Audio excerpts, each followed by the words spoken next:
I'm 20 years old, and I'm a student at University of Pennsylvania. And before I talk about what I do, I guess I'll show my video first, just to give you an overview, and then I'll explain more about it. Hi, my name is Eric Berdinis. Around the world, there are 35 million people who are blind, and 245 million people who are visually impaired. Life can be tough, sometimes impossible for these individuals. Seeing eye dogs and walking canes can be an enormous improvement for being without any aid, but I believe there's more that can be done. That's why my friend and I set out to create a portable, wearable aid for the visually impaired to help make their lives easier. We created a waistband equipped with an infrared camera and 6 vibration motors. It works just like you'd expect. If there's an obstacle to the user's left, the left side of the waistband will vibrate. As the obstacle gets closer, the vibrations get stronger. We have built a working prototype, and as you can see in the video, as I move from side to side, the buzzers respond accordingly, and the user reacts as if he can see where he's going. Our long-term goal is to make this device more powerful by adding object recognition and audio feedback. However, our primary focus is to make it more portable and affordable so we can spread this technology around the world. Thank you for your consideration. Woo.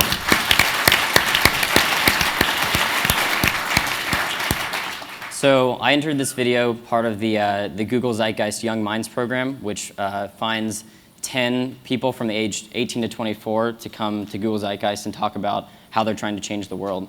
So as you can see, the project I built was a belt that works kind of like your backup beeping system in a car works. You know, as you back up, the car beeps, and you know when you're about to hit something. But my friend Jeff Kiske and I, he built this with me. The other person in the yes, video? Yes, he was wearing the sweatshirt.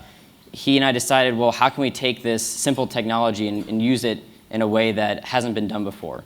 So as part of a class we were in at UPenn, we decided, let's build this system that takes a Microsoft Kinect, which is how we do the camera and the sensing, find obstacles in someone's path, and vibrate on the belt to let the person know when they're about to hit something. So we've gotten really far with this, and we look forward to seeing where this can go in the future. Terrific. Shree, do you want to tell us a little bit about your work? Sure. I'm Shree Bose. I'm 17 years old, and I do cancer research. And I was recently honored this summer as the grand prize winner of the first ever Google Global Science Fair. And so that is why I'm here.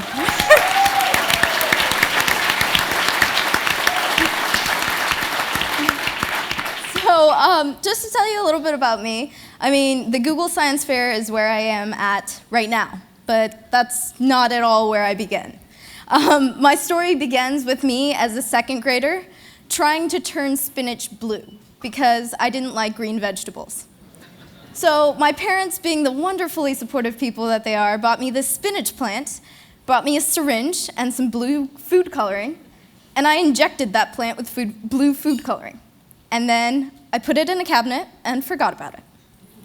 So the day of the fair, I pulled this plant out of my cabinet, and it's completely dead, because I haven't watered in weeks.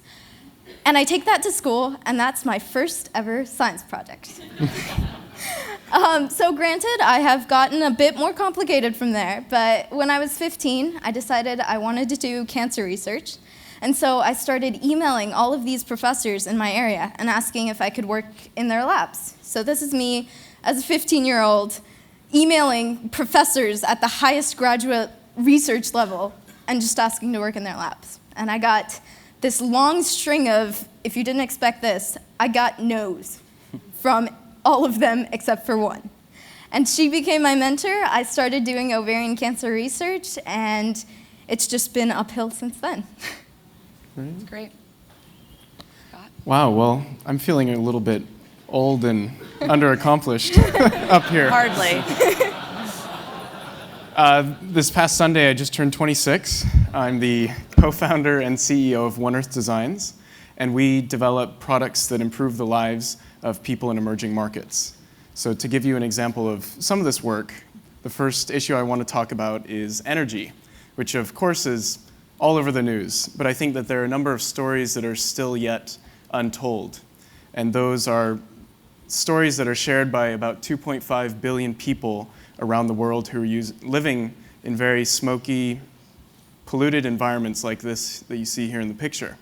Now, I lived in one of these tents for about 3 months, But I think just at first glance you can see, or maybe as it is you can't see, that there's a huge problem and that this is a huge issue affecting millions of people.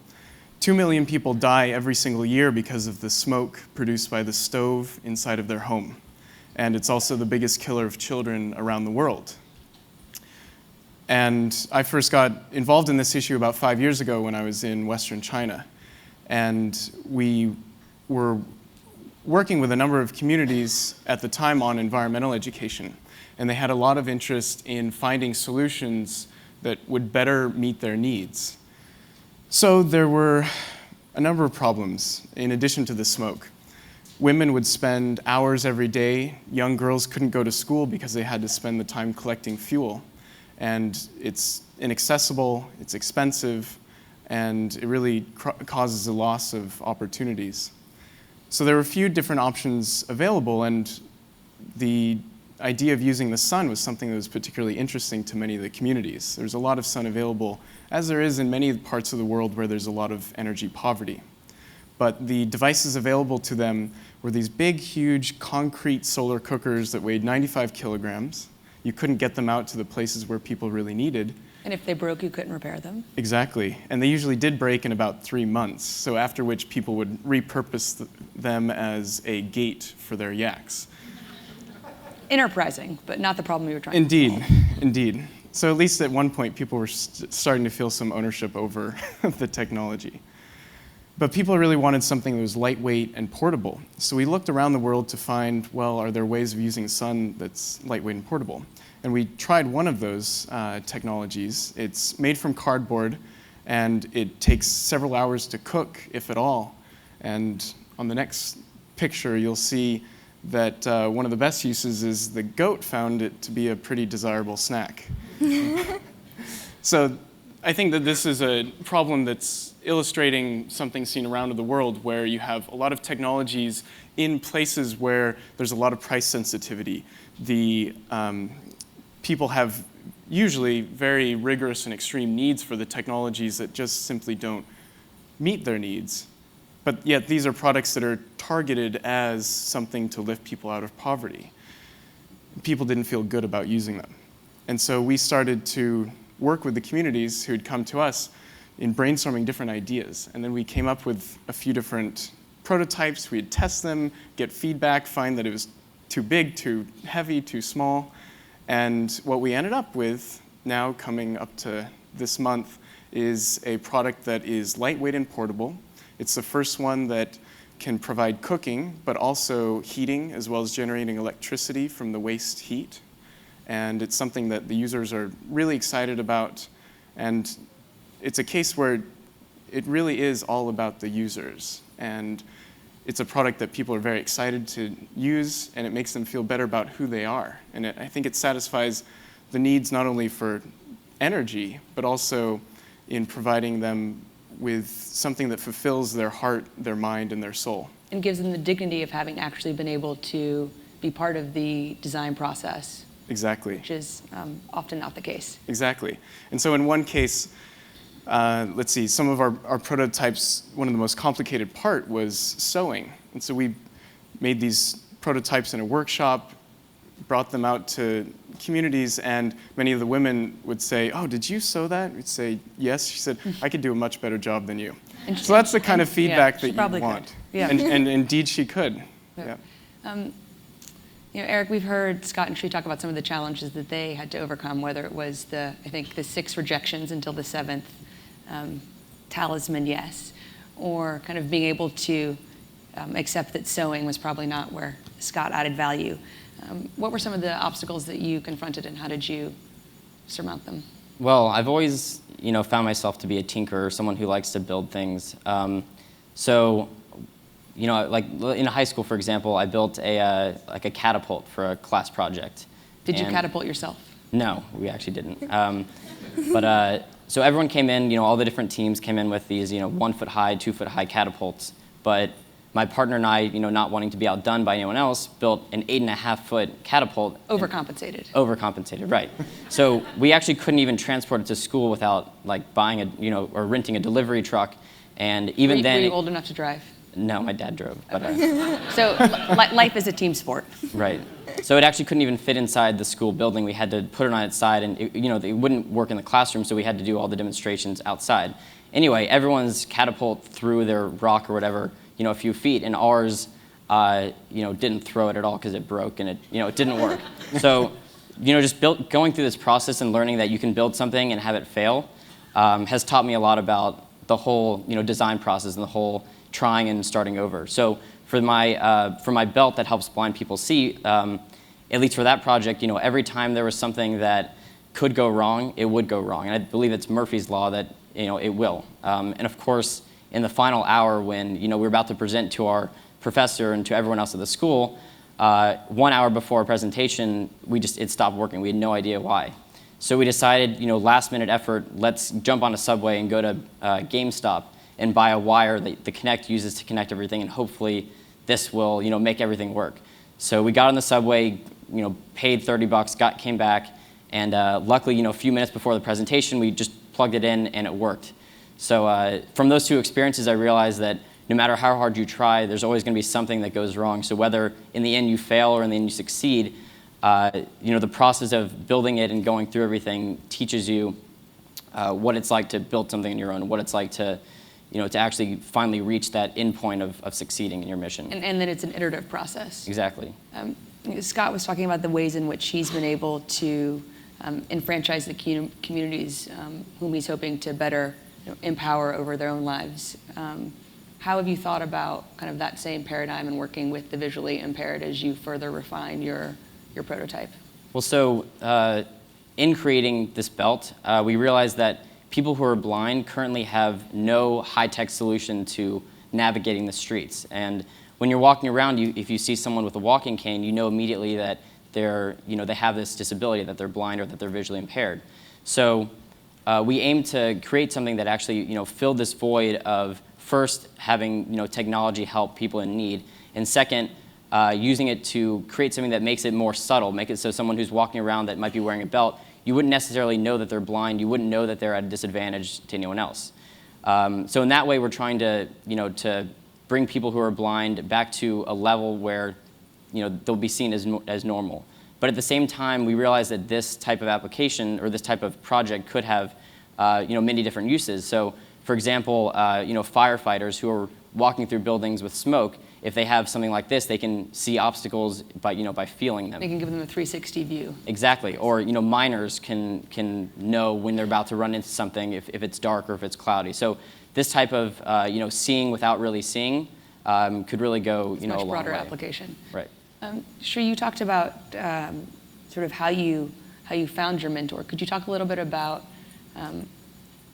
how you worked with your mentor and kind of what you think good mentorship is? Yeah, so my professor was Dr. Basu, who is a graduate level scientist at the UNT Health Science Center in Fort Worth, where I live. And she was the first person who said yes. So I went into her lab and she said, talk to me a little bit, tell me what you want to do. And when I first went in to talk to her, we just talked about where I wanted to go with the research that I do. And so I said I wanted to do science fairs. And did you know what research you wanted to do already? I had an idea. And then when I went to her, she said it made no sense.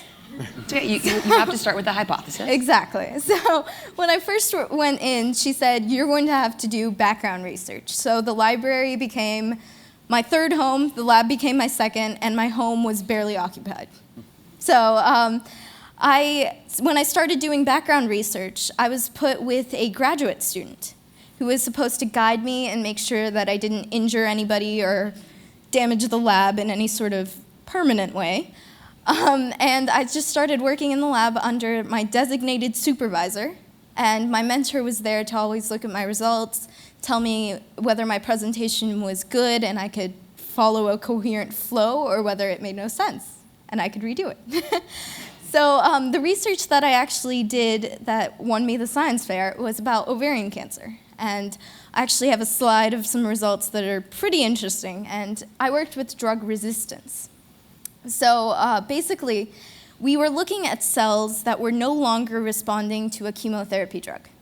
And when patients become resistant to the drug, they can get a recurrence of the tumor which is the biggest problem with chemotherapy today.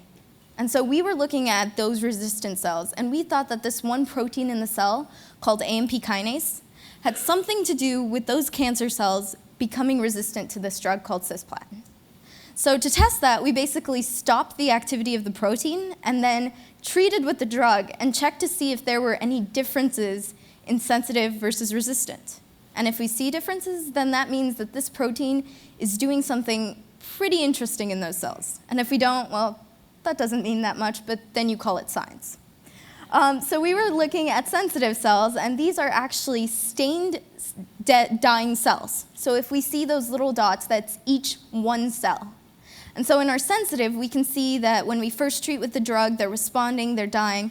Then we add in this protein inhibitor, and they stop dying, which is kind of weird. But then we went over to our resistant cells, and we were looking at the same treatment, except we saw the exact opposite thing happening, where those cell death counts are actually going up when we inhibit that protein. Which is what the greater concentration in the bottom. Yeah, right, which means. is what that increase means. So that actually shows this huge shift in what stopping that protein does in these cells. So that means that this protein is doing something in those cells to make them resistant. And if we actually inhibit the protein when patients become resistant and then treat with the drug, we can actually treat them again and improve chemotherapy. So that was my work. I was 16 when I was doing it, and honestly, I thought it was the coolest thing ever. Still do. And now I get to go around and present it to awesome audiences like you. And we get to learn from you. Are you still working in the lab? This summer, I was actually all over the place, so I didn't get to work in the same lab, but I'm hoping to do some more work in the future with cellular biology, and we'll see where that goes. And do you see sort of very clear pathways for how this work can be translated either to other forms of cancer or potentially even to other diseases? Yes, I mean, cisplatin is a drug which is used to treat all kinds of cancer. So we used it in ovarian cancer, but that doesn't mean that this is the only cancer that this happens in. And I mean, resistance is the biggest problem with chemotherapy, and if we can translate it over to other cancer treatments, then we can actually put what work that we have done into clinical trials and treat patients with what this research shows, which is pretty exciting. Which is very exciting.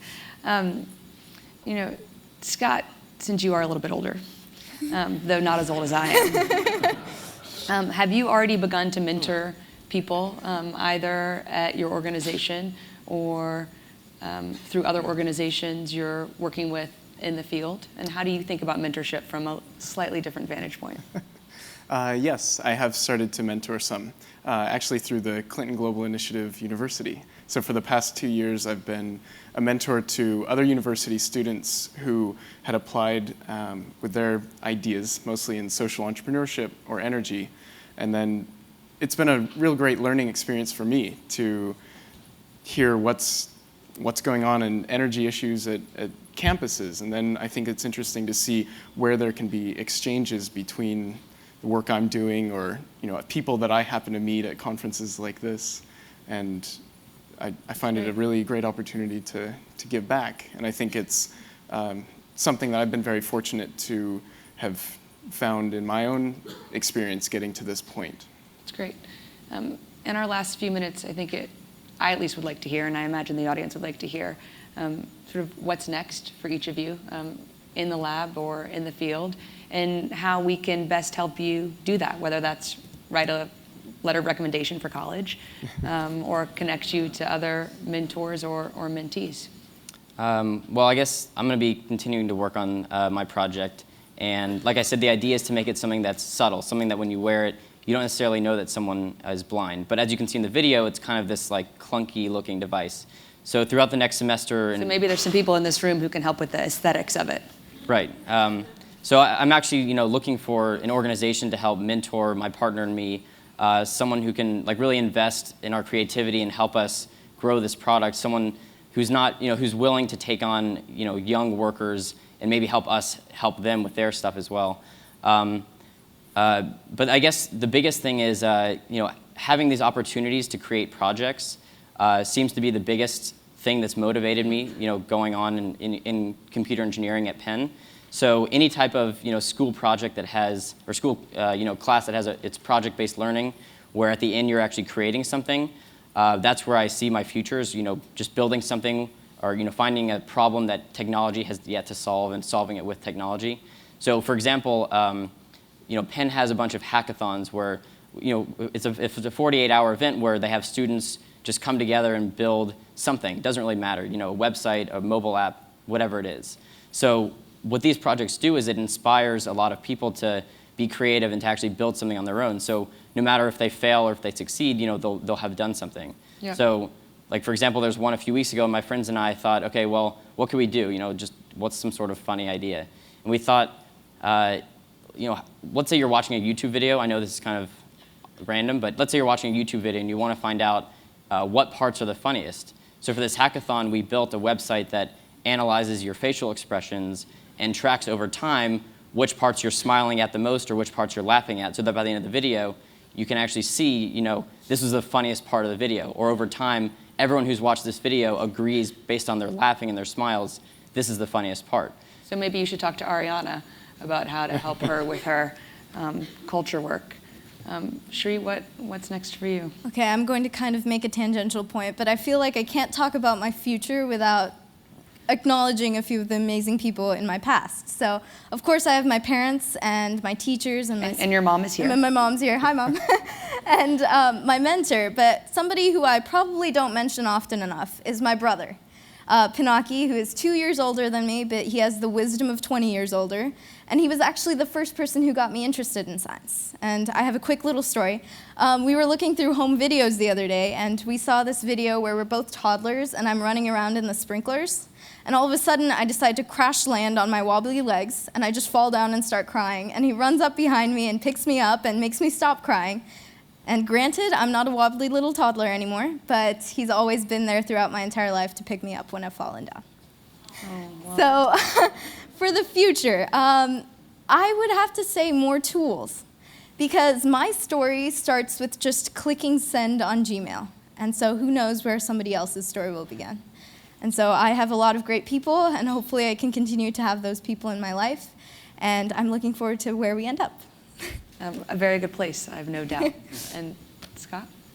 So I started doing this work, really it was a matter of chance. I was studying electrical engineering and computer science at MIT. So I think a lot of my classmates are probably working for everyone's company here. And the professors I had and the advisors at the time told me that I shouldn't do the type of work that I'm doing now, that there wasn't a career in it, you couldn't make money. Then when I said, well, I'm skipping out on this semester and I'm going to go to China, they said that I couldn't. I still went anyway. And so I think that for people to be supportive of this type of work in people's ideas and their dreams is really important. And for people to, maybe if they have 20% time that they can lend to helping mentor or providing service and skills. Because I find it's still, we have a team of 12 right now. And even though we're growing and we have a lot of experience just from some of the hires that we've made, there's still areas in which we lack expertise Absolutely. Or the connections. And so I think that that's something that people like us can always benefit from. Well, thank you. And I hope you'll let me know how I can help each of you. And I hope that all of you in the audience will talk to them if they come up to you during lunch. And I hope that all of you will take the chance to wander around Google Young Minds if you haven't. I'll certainly be there at lunch, and I'm looking forward to learning even more than I already have. Thank you very much. Thank you. Thank you.